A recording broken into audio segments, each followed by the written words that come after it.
Hello guys, good morning. So bago pa ta nagbataan ni sayo pa kaayo guys mga alas 4 pa ni. Kay sayo ka ita mamlansya ta sa t-shirt or sa polo sa akong pares. Kay musimba na siya. So ana mo ni atong kan yaka lang ta style ani guys. Yaka or tokong style. Kay para nindot ang paghaklap sa polo guys tanawa. So gud ako nagpamlansya. So ako naghihinay plansya niyang sanina kay kunot man kayo niya wasad na ko na plansya gabi. So sayo pa man sad kaayo wa pa naligo ang usa. Ako sa ning kuag kunot ning iyang tulog guys. So plansya tayo buhay inahan buhay wifey. So mao na atong gibuhat plansyahan basta makuha lang ito or mawala lang ang kunot guys. So sa salog na day ko magplansya guys kay para nindot ang iyang kuan mahaklap ra gyud siya nya di ara sa comfortably. Wala na ko atong katong kabayo bitaw guys nga naandan kapoy barog nya di sa dingon nga mahaklap bitaw nimo nya ini kuan sad natagam na ko guys kay tuwang bitaw.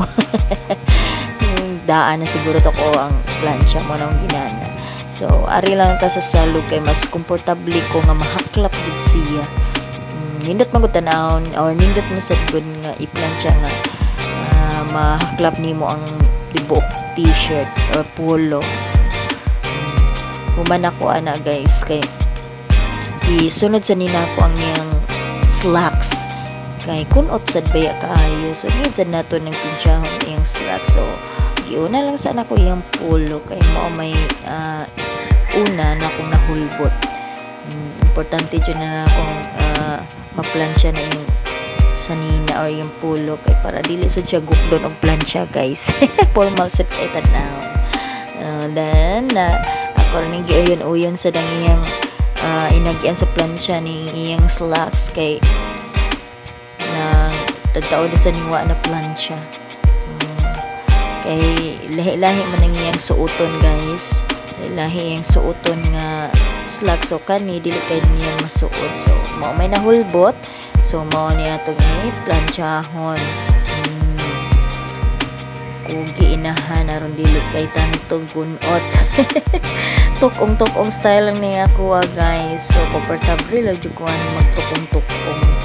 Kisa may naka-relate ha nga magtukong-tukong while mamlansya. Na guys. Bitaw ay. So mao na itong trabaho isip usa ka inahan og asawa atong atimanon ang suoton sa atong pares diba guys. Okay mao na ni siya ron ready na ni siyang isuot. Kuningi manimaniho og plansya para mawala ang kunot guys. Ayan. So hinay-hinay na to plansya dili kay na tanto init guys madadala ra na siya as long as dili kunot ang iyang slacks. Ayan, so ready to suot-suot na ni siya guys. Ayan.